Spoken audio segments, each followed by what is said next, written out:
Diddy is currently embroiled in a legal battle that could lead to decades behind bars. And amidst this turmoil, he is reportedly compiling a revenge list targeting celebrities who have distanced themselves from him during his trial. At the forefront of this list is none other than his ex-girlfriend, Jennifer Lopez. Sources close to the situation reveal that the fallen music mogul, who is awaiting a jury's verdict, is seething over Lopez's refusal to publicly support him. He perceives her lack of loyalty as a betrayal, particularly given their past relationship and his alleged role in her early career success. As prosecutors deliver their closing arguments in a case that has exposed the darker underbelly of the entertainment industry, insiders claim that Diddy is fixated on those he believes have wronged him.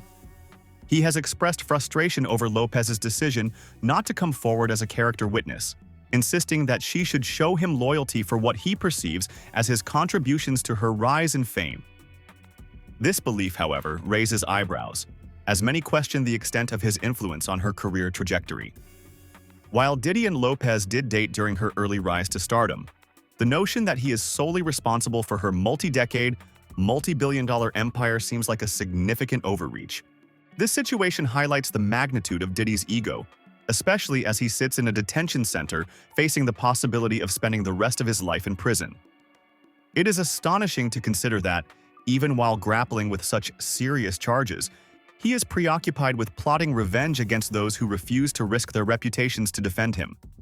Sources indicate that he is not only targeting Lopez, but also other celebrities who once enjoyed his lavish hospitality but have since distanced themselves from him. This includes notable figures like Jamie Foxx and Ashton Kutcher, who have treated him as if he has the plague. The absurdity of Diddy's reported threats, including claims that he can curse Lopez and her career, adds a bizarre twist to the narrative. Such statements evoke a sense of disbelief, as they seem more fitting for a fantasy world than the harsh reality of a legal battle. Lopez, for her part, appears to be unfazed by these threats, having successfully distanced herself from Diddy over the years. She has built a career as a multifaceted entertainer, businesswoman, and family-friendly personality, and it seems unlikely that she would be intimidated by his antics.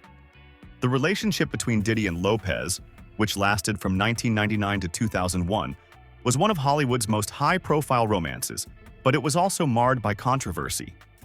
They were both present during the infamous 1999 shooting at Club New York, which resulted in injuries and weapons charges against Diddy.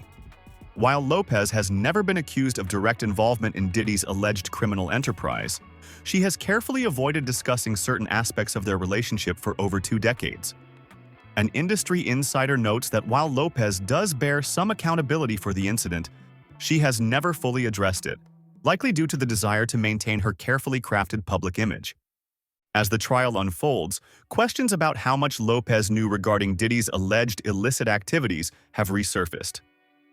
Her ex-boyfriend recently claimed on social media that while he did not attend Diddy's parties, his ex-wife, aka J-Lo, did. This revelation has led to speculation about her involvement and has put her publicist on high alert. Diddy has faced numerous civil lawsuits alleging drugging and raping individuals, with accusations coming from both men and women, including some who were reportedly minors at the time. While Lopez may top Diddy's revenge fantasy, she is far from alone in his ire. Sources indicate that he is furious with a number of celebrities who have distanced themselves from him, particularly those who once reveled in his notorious parties. The insider notes that it is understandable for these individuals to avoid publicly supporting someone facing such serious allegations, especially in light of the negative press Diddy has received. The situation becomes even more concerning when considering Diddy's apparent conviction that he will eventually regain his freedom. Legal analysts caution that this mindset is dangerous, as it reflects a delusional belief that he can walk out of prison and reclaim his power. While there is a possibility that a lone juror could sway the outcome in his favor, the reality is that Diddy is facing serious charges that could lead to significant prison time. As Diddy plots his imaginary revenge from behind bars, disturbing new details have emerged from individuals who participated in his infamous parties. Anton Hardin, an entertainer who performed under the name Unholy Meat Obelisk, revealed that he was paid up to $7,000 per session to engage in elaborate sexual scenarios directed by Diddy himself. Hardin described arriving at hotel rooms to find Diddy waiting with cameras set up, creating an environment that felt more like a film set than a consensual adult encounter. He expressed regret for his involvement, stating that had he known the true nature of the activities, he would have left immediately. Hardin's account provides a disturbing glimpse into how Diddy allegedly micromanaged these encounters, treating them as personal pornographic productions. He recalled that Diddy would direct the performers, telling them where to stand, what to wear, and how to act. This level of control raises serious questions about consent and the nature of the interactions that took place at these parties. As the trial moves into its final phase, attention focuses on several key questions. Will the jury find the government's case compelling enough to convict Diddy on RICO charges?